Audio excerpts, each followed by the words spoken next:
Hello bachcho, let's see this question. A man is observing from the top of tower a boat speeding towards the lower from a certain point A with uniform speed. At that point, angle of depression of boat with man's eye is 30 degree. Ignore man's height.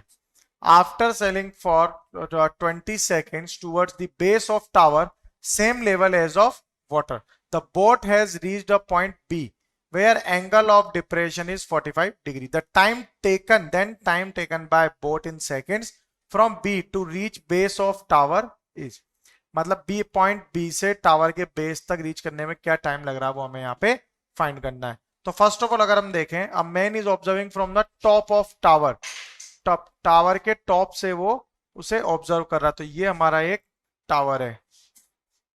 Okay तो इस tower की height क्या होगी, यहाँ पे let us assume that the height of this tower is h metres. Okay तो यहां से ये हमारा एक टावर होगा।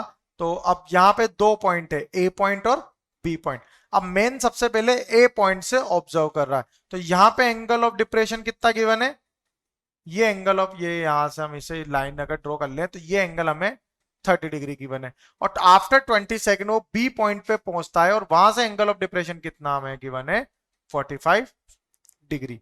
तो यहां से अगर हम एक स्ट्रेट लाइन ये ड्रॉ करेंगे तो अब यहां पे ये वाला एंगल कितना होगा, 30 डिग्री, और ये पूरा एंगल कितना होगा, 45 डिग्री।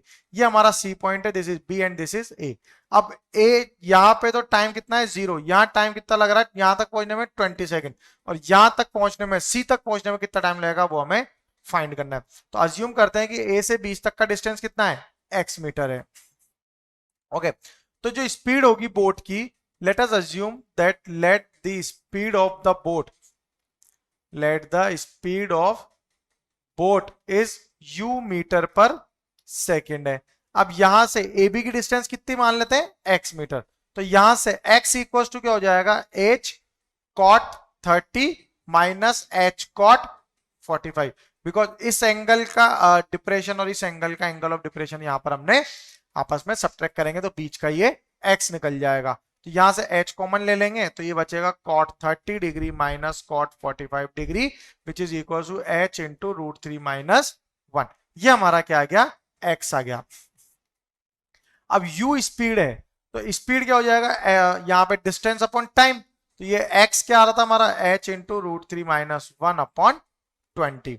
ओके अब टाइम यहाँ पे हमें फाइंड करना है बी से सी तक जाने के लिए। तो बी से सी तक जाने के लिए टाइम लग रहा है, तो वो टाइम कितना है। अब बी से सी तक के बीच में यहाँ पे डिस्टेंस क्या होगा, हाइट यानी कि h, तो इसे हम लिखेंगे h upon u is equal to h upon u क्या है, h into √3 minus 1 by 20। h से h कैंसिल आउट होगा तो ये क्या बना, 20 अपॉन √3 माइनस 1। इसका सिंप्लीफिकेशन कर देंगे तो रेशनलाइज करेंगे इसे, तो √3 plus 1 upon √3 plus 1 which is equal to 20 into √3 plus 1 upon 3 square minus 1 square, यानी कि √3 square 3 minus 1 that is 2।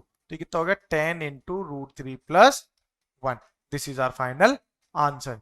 Okay तो 10 इंटू √3 प्लस 1 इतना टाइम लगेगा कहां पे, बी टू सी तक जाने के लिए। Okay so our final answer is 10 times of square root √3 plus 1 that is option A. Best of luck.